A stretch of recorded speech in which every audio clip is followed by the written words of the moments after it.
Welcome, my friends, to the Bob and Brad podcast. My name is Mike Keenitz, and today I'm interviewing Jordan, who has a master's in nutrition and is also a personal trainer. Today we are talking about anti-inflammatory foods. So if you have inflammation, here are some foods you can possibly eat to help combat that problem. So without further ado, here's Jordan. Well, welcome back to the program, Jordan. Thank you for joining us today. Yeah, thanks for having me, Mike. Today we're going to talk about inflammatory foods and how you can avoid them and what you can eat if you are a inflamed person. Is that a good term to use? I think so. Yeah, let's go with it. Okay, so first question is, what exactly is inflammation and why is it important to address it through our diet? So first of all, this is a really heavy topic. We'll just put it that way in the world of nutrition. We could probably honestly make this like a 10-part series broken up onto different topics. So instead, rather than taking like real deep dives into each question, I want to give listeners today just a really good basic overall understanding of inflammation. So just know that it's really deep topic, tons of nutrition research on it. So we're keeping it more on a broad sense today. But so that being said, inflammation is honestly, why is this important? It's linked to pretty much every possible chronic disease, illness, issue in the body. There's really hardly anything you could probably name to me as some sort of health issue or chronic disease where inflammation isn't at the root cause or at least part of the culprit of it. So that's why, honestly, I think it's super, super important to talk about and for people to at least have a basic understanding of how we can keep our bodies more in a less inflamed state. But as I mentioned, it's linked to just about every possible chronic disease and illness. So things like cancer, diabetes, dementia, Alzheimer's, heart disease, Parkinson's, pretty much any autoimmune condition like arthritis, things like that you could possibly think of. There's some sort of link to inflammation. And then honestly, there's a lot of contributors, and we'll touch on this later as we talk more, but one of the biggest contributors to inflammation is the foods that we eat. Or don't eat for that matter.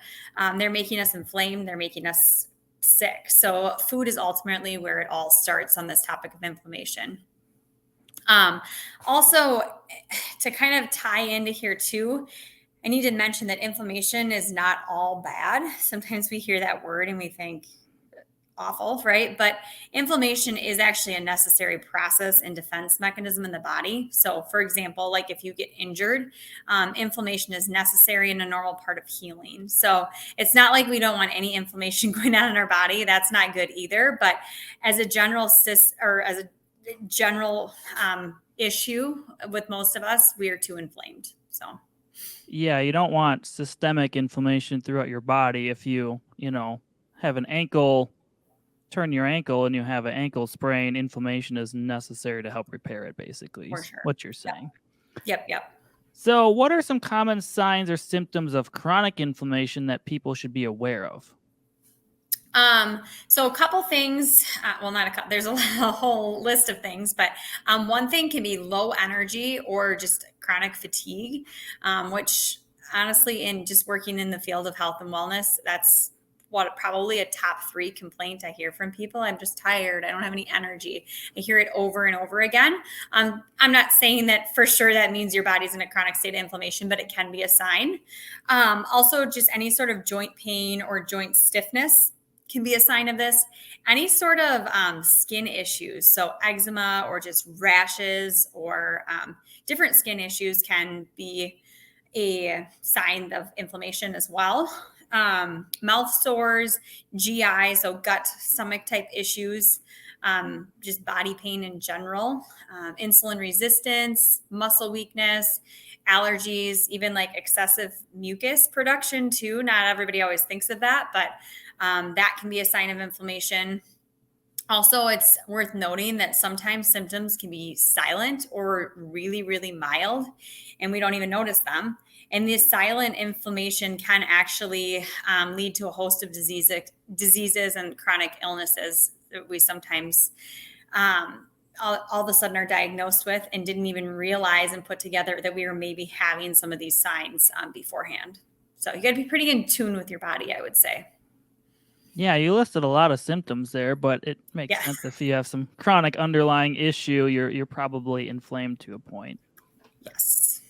So, could you provide examples of popular anti-inflammatory foods and explain how they work to reduce inflammation in the body? Yes. Yes.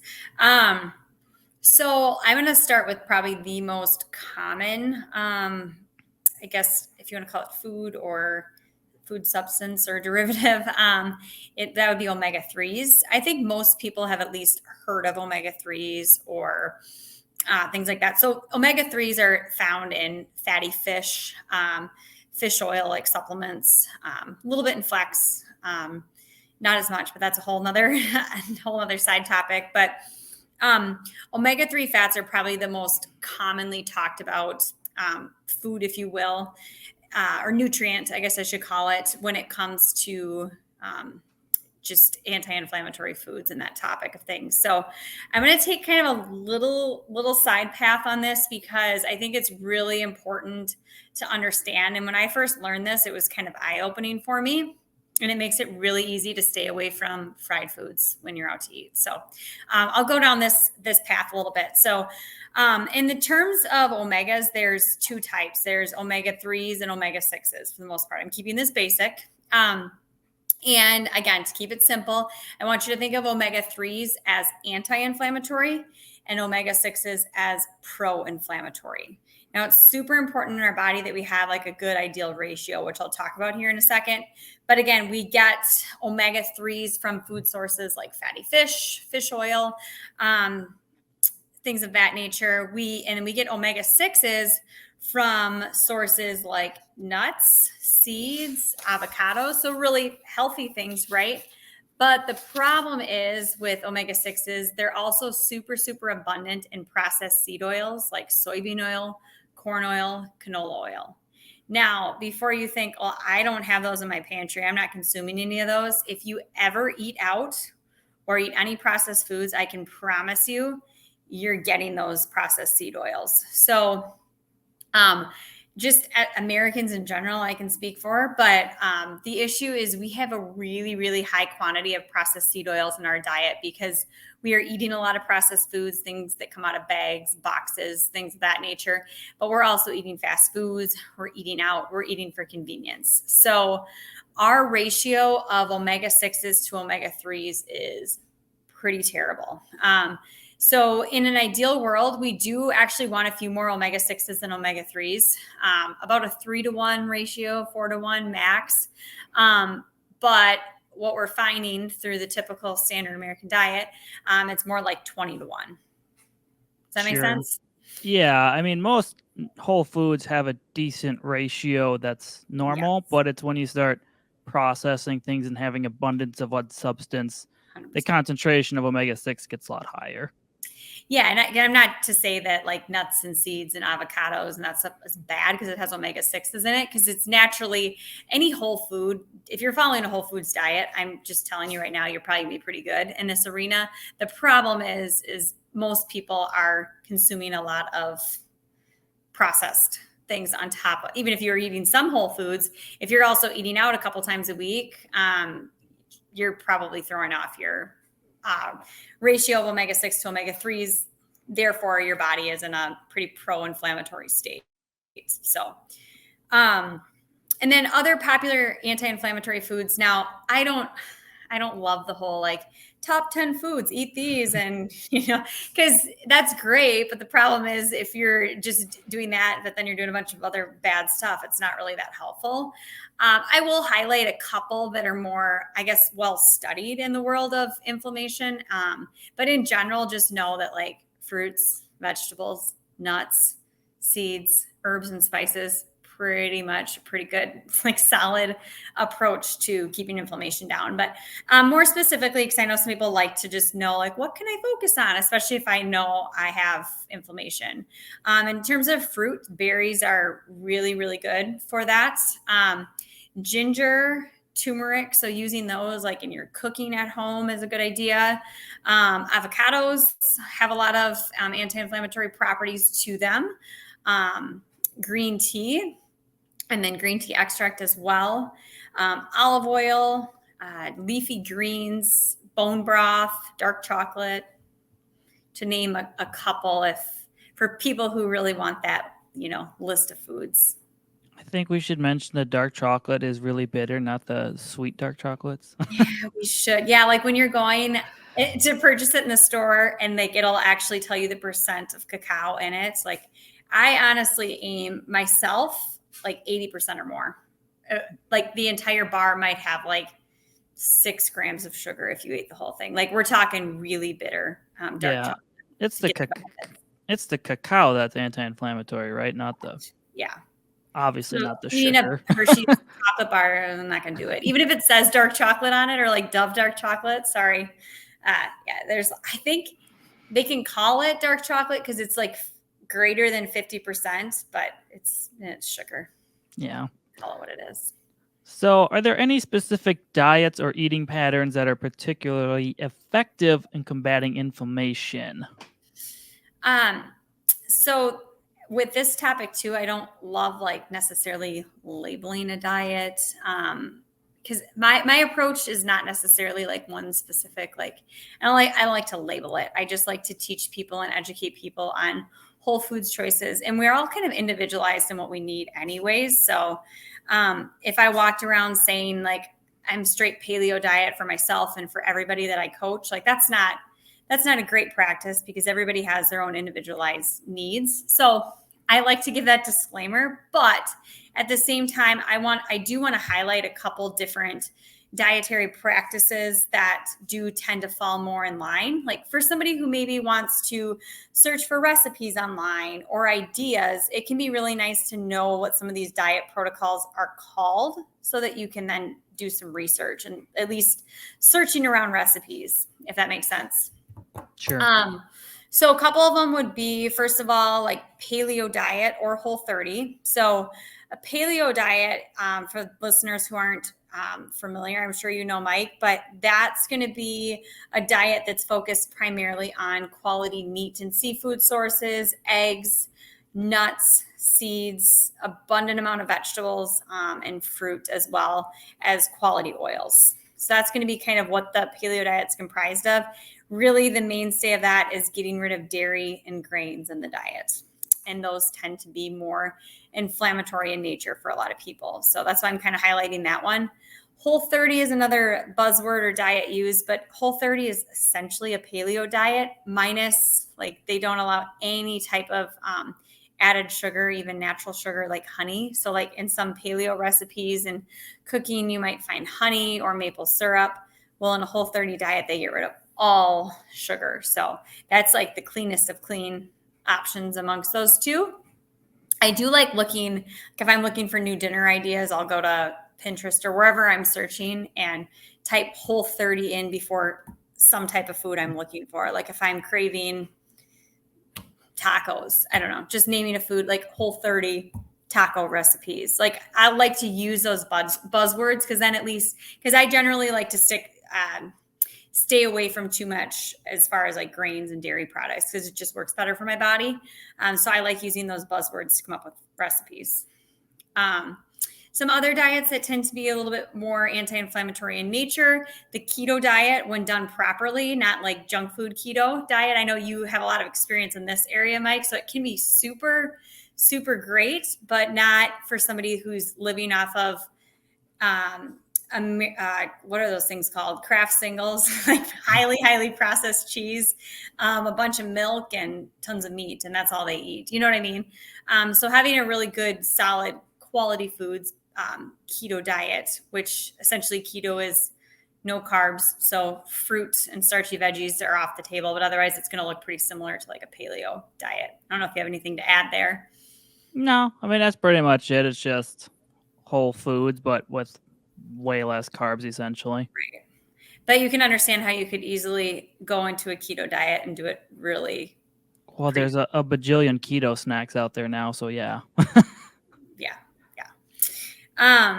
And then a couple other diets to kind of highlight. A Mediterranean style diet is more anti-inflammatory in nature. So the focus there is going to be on seafood, they're a little bit lower in fat than some of these other diets. So they're going to focus more on lean meats, a lot of olive oil, vegetables, nuts, seeds, some whole grains, and legumes is going to be kind of the mainstay of a Mediterranean diet. And then I want to touch on vegetarian and vegan diets too.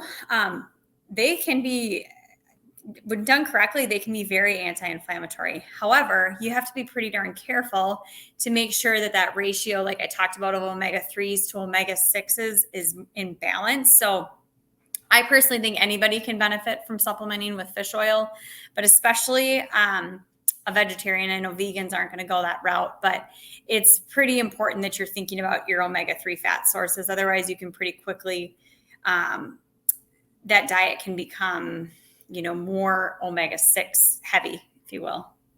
Sure. Yeah, they get imbalanced. Yeah. So I guess those are kind of the main ones. I'm probably missing some because I think there are probably, I wouldn't even dare to say a number, but there are like hundreds of different diets, like protocols like that out there. These are just some of the more, I guess, popular ones and ones that I use a lot in my coaching of clientele and things like that. Yeah, I would say, I mean, the commonality between them is you eliminate a lot of processed food. Or if there is processed food in there, it's the least processed options available. Right. Yeah. A lot of these diets I just talked about, they have a lot more in common than differences, actually. Like a lot of people like to argue about the nuances, but for example, I know you follow more, I don't know if you still do, but more of ketogenic diet. I tend to follow more of a paleo type diet. We probably eat way more of the same food than different foods. Like people get all nitpicky, but there's so many similarities, just tiny little nuances of difference. But yeah, you're right. The main thing is get rid of the processed junk. That's what any good, solid, quality diet should be able to agree upon. Yeah. So next question is, how can people incorporate more anti-inflammatory foods into their meals and snacks? So one method I like that seems a little bit less daunting, kind of crowding out food. So what I mean by that is rather than sitting and focusing on all the negative and what I shouldn't eat, can't eat this, blah, blah, blah. Instead, focusing on what I talked about are some of our really good anti-inflammatory foods and focus on those. Sometimes that can be more helpful and powerful than trying to cut things out. It's a mindset shift is all it is, but thinking of it as crowding out your food. If you have more of the good stuff around, you're just naturally going to eat less of the bad stuff. If that makes sense. Yeah. A couple other tips. When you're grocery shopping, this is like a old time tip, but it's worth mentioning again, trying to stick to more of the perimeter of the grocery store. So the produce aisles, the meat aisles, things like that. And staying clear, not that you can't ever go in the center aisles, but maybe like the bulk of your grocery shopping, keep it to the perimeter rather than in the center aisles where all the junk is. Obviously there's some good stuff in there, like nuts and good oils and some other things like that. But, for the most part, there's not a ton of good in the center of the grocery store. And then when you are purchasing food, if you're purchasing whole foods, fruits, vegetables, meat, there's no label to read. So all good.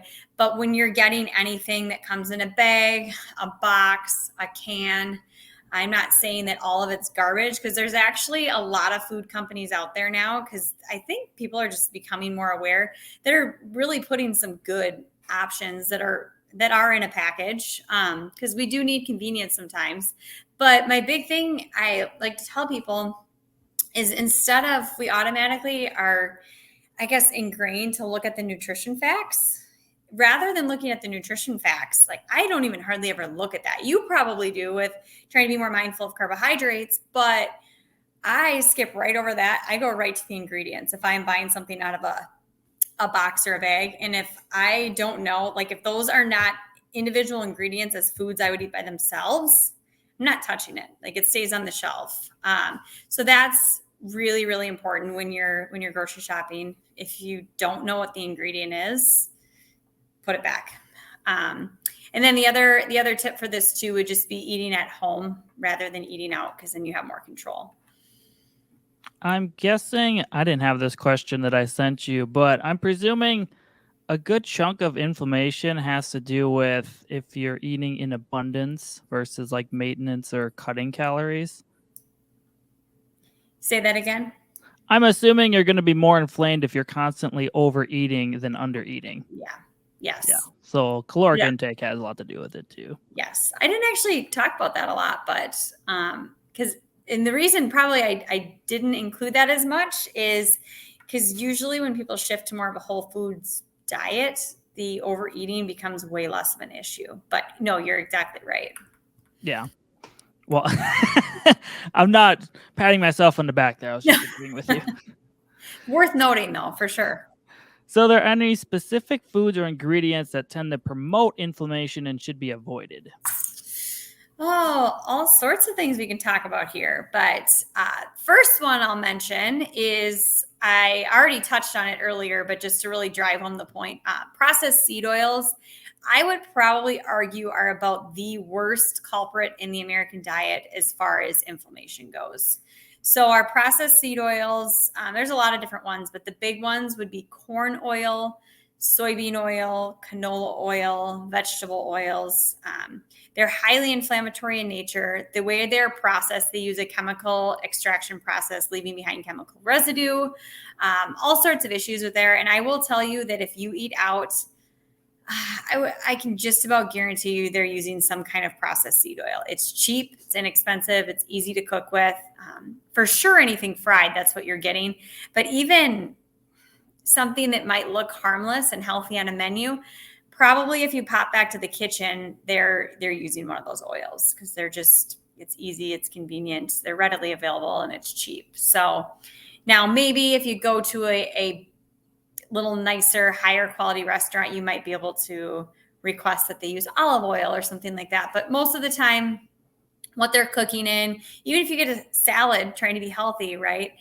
I can pretty much guarantee you probably the first ingredient in that salad dressing is soybean oil.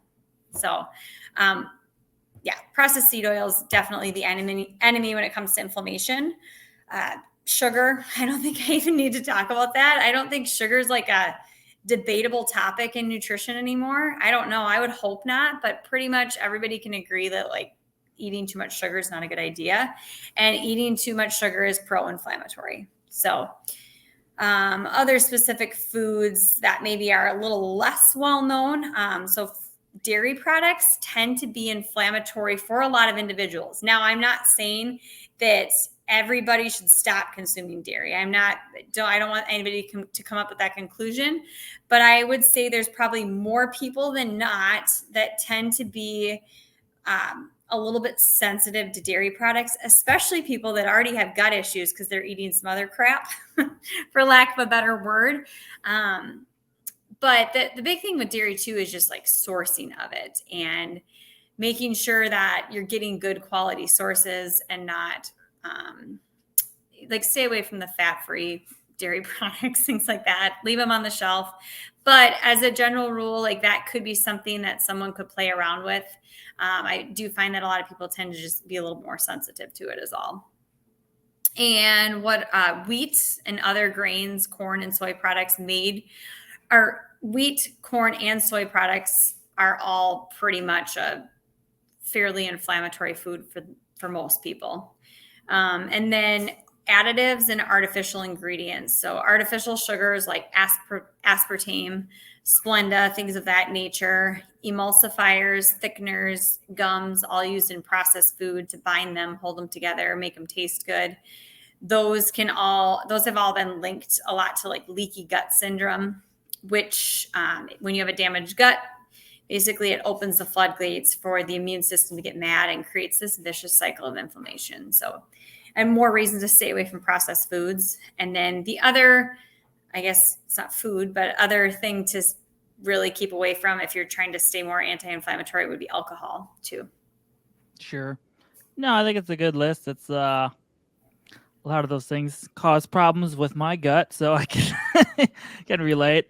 I didn't Right. eat well as a child. I was pretty overweight, so I'm pretty sure that set off my gut microbiome at a young age. So So you're still maybe healing it. Yeah, I mean, if I eat good, I'm fine. If I eat like bad foods, I get pretty inflamed pretty quick. Like I can tell.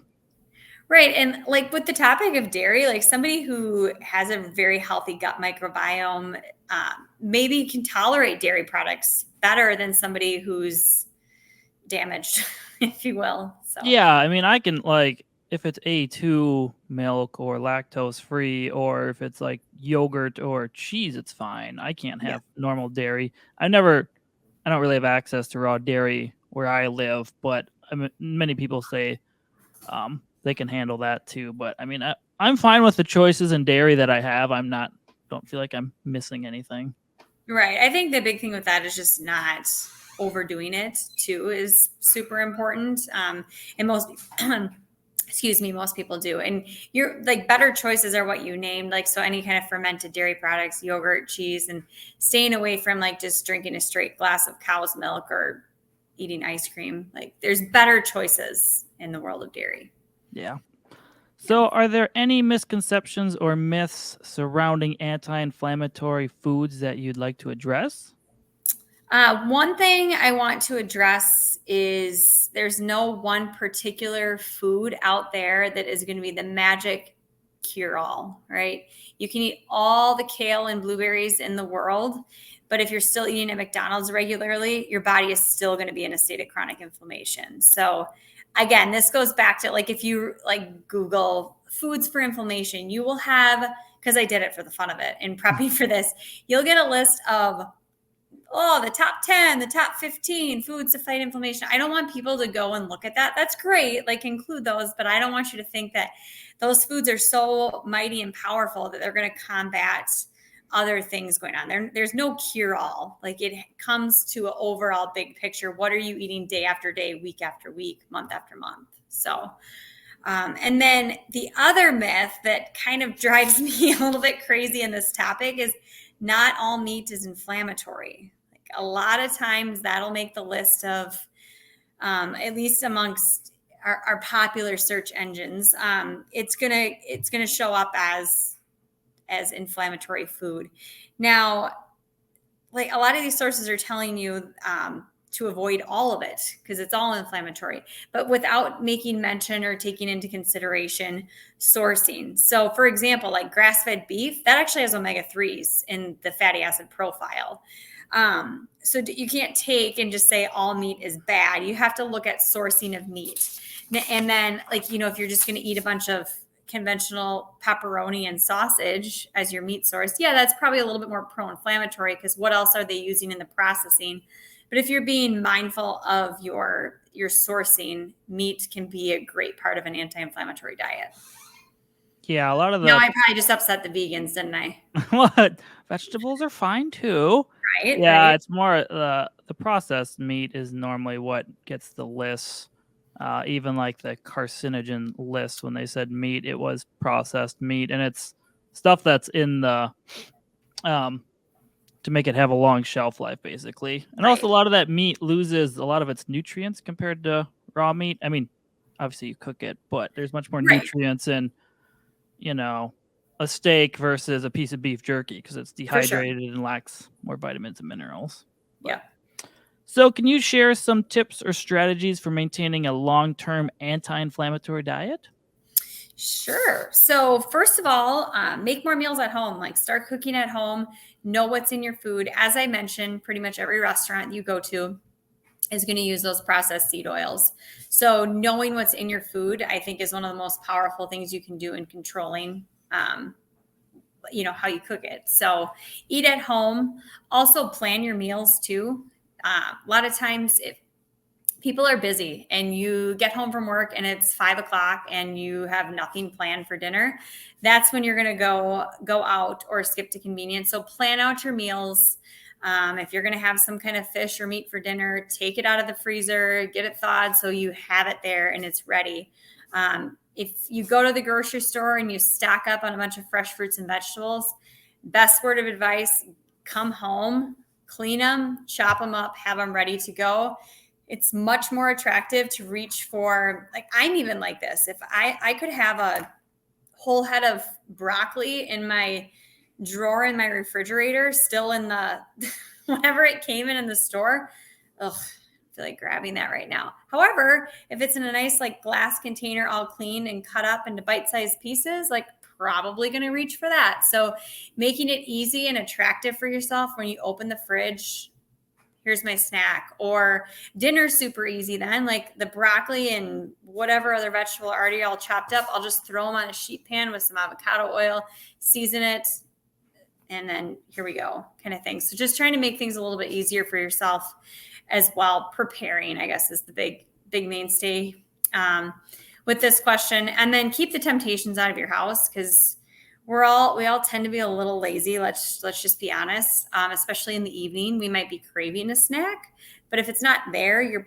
probably not going to go start up your car and drive to the grocery store. You're going to eat what's there. I think for most people, unless you live across the street from a grocery store. But just trying to keep the temptations out of the house is going to make this a lot easier to maintain long term.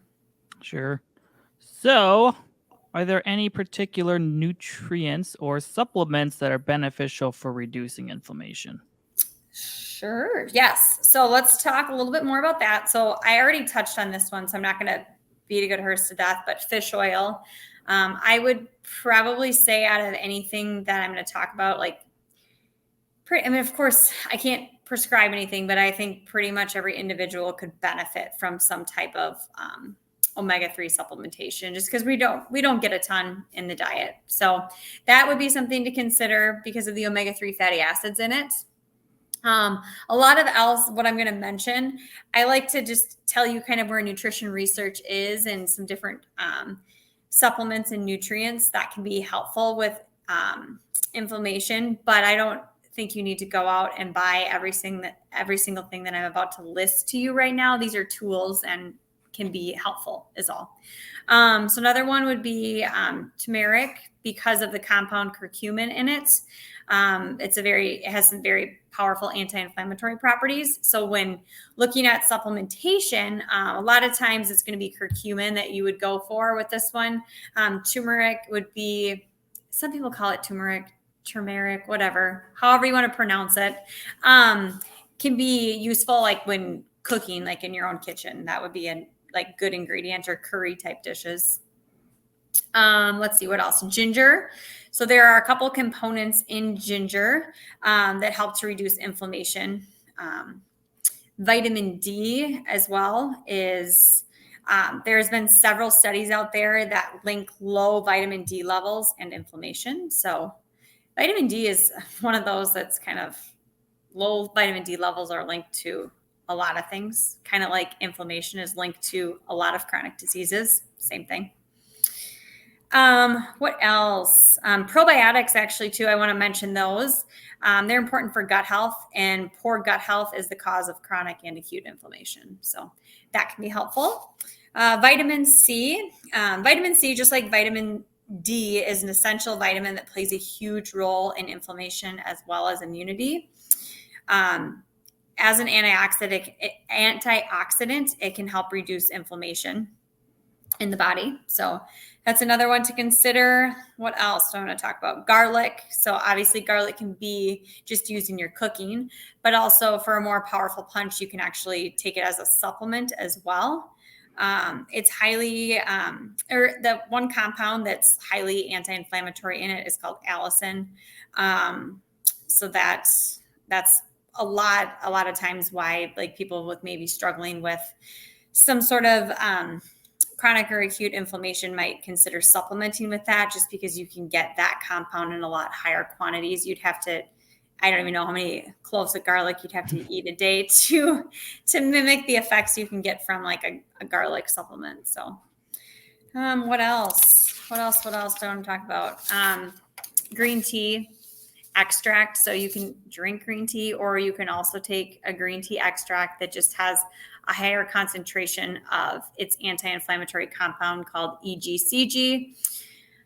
And I think, there's probably more, but that's a pretty darn good hefty list. So again, you don't need to go out and to your nearest health food store and go buy every one of those off the shelf. It all starts with a good diet, but those are good tools anyways.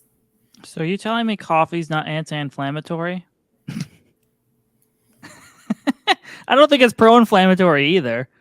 Yeah, that's one of those that until somebody tells me otherwise, there's no research in one direction or another. I think it's kind of a neutral thing. Yeah, you kept talking about tea, and I'm a coffee drinker, so I I know. just had to throw that in there. I've been like a wannabe tea drinker forever. Like I buy tea and I have like 4 boxes of tea in my pantry. And like I gotta stop buying tea and just come to the conclusion I am not a tea drinker. I am a coffee drinker, and just it's just gonna be what it is. But Yeah, I only ever have like green tea during winter because it's cold, and I just want something warm to drink later in the day. That's pretty much it. But yeah, yeah. no offense to you tea drinkers, just saying. No, I envy the tea drinkers. I wish I could be like it always sounds nice, like at even at night, like I get those like herbal like teas that are supposed to be relaxing, like, oh, I'm gonna warm up a cup. It's just not. Or in the morning, like, oh, I should do a green tea this morning instead of my coffee. And then I'm like, Not much maybe, caffeine in that. yeah, yeah. So So, in addition to diet, what other lifestyle factors can contribute to reducing inflammation and promoting overall health? So, a couple things here. Keeping stress levels low. So, stress is very inflammatory in the body. So, honestly, it's just about doing things that you enjoy. So, and practicing stress relieving activities like meditation. Everybody should meditate. You do, of course, right, Mike?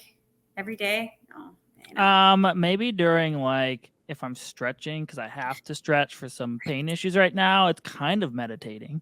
I think it can be. Meditation is a pretty broad topic, but it's one of those things. Like I want to be a tea drinker and I want to be a meditator, and I've been striving for that for a long Their time. And their ideologies are not practical always. correct.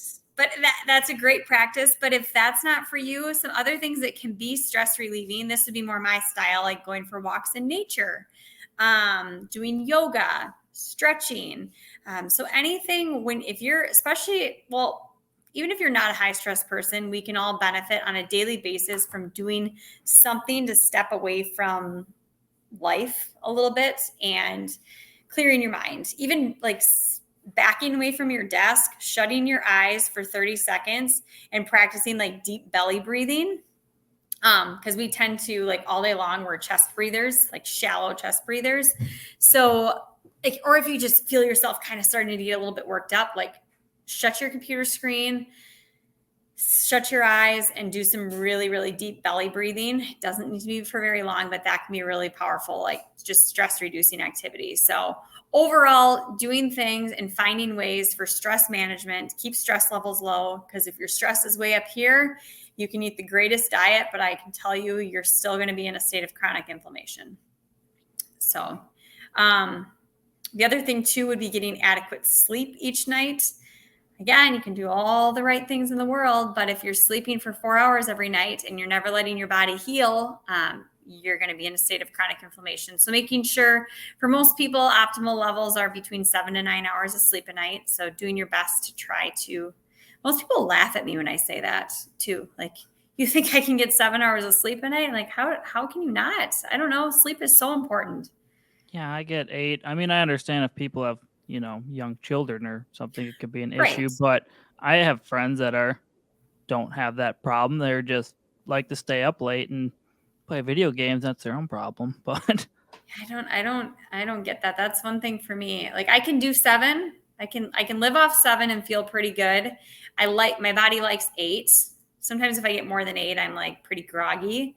Like 8 is my magic number. And then anything less than 7, I'm dragging. So I don't know how people do it. Like I will talk to people that, oh, I got a whole 5 hours last night. I'm like, if I got 5 hours of sleep, I would be dead. I don't know. yeah, if I get not enough sleep, I tend to overeat because you're trying to stay awake through calories because you didn't sleep Yeah. enough. Yep. Yeah. Yes. Oh, and then exercise too. Okay. I was gonna say, Mike, you didn't mention exercise. Oh, yes, yes. So exercise, and also exercising the appropriate amount for your body. I kind of want to talk about this too, because I don't want to like demonize exercise, because I'm like pro exercise all day, every day. I love movement. But ultra marathon runners or like elite athletes, there is such a thing as too much exercise in the world of inflammation. And if we aren't adequately recovering between exercise sessions, because I'm going to be honest with you, like if you go in for a heavy lifting session or a long run, you're going to have a state of inflammation in the body. That's not bad inflammation, but you're going to in that healing process. And if you don't have adequate recovery between workout sessions and you're just going constantly, too much can also be a bad thing. So finding that good balance for yourself. Exercise is super anti-inflammatory. It's great. Please do it. Just don't overdo it.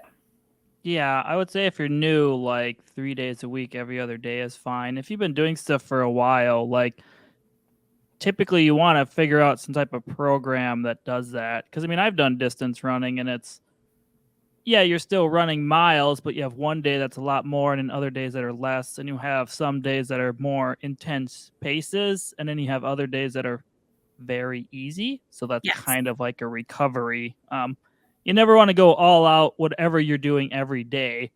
You want to kind of mimic hard and easy together, I should say. 100%. Yeah. So having like a good solid programming would be helpful. We can all benefit from getting off our butts though, like at a bare minimum, sitting. Like you can't overdo just walking and moving your body, but I'm talking about like rigorous exercise, just being mindful of that. Especially I want to mention too, like the female population out there, because we just have more fluctuations in hormones. And if you're just constantly overdoing it, can cause a lot of issues there too. So, yeah. And I would say if someone's really inflamed and say they have bad joints, you can look for non-impact activities you enjoy. It doesn't have to be the things we mentioned.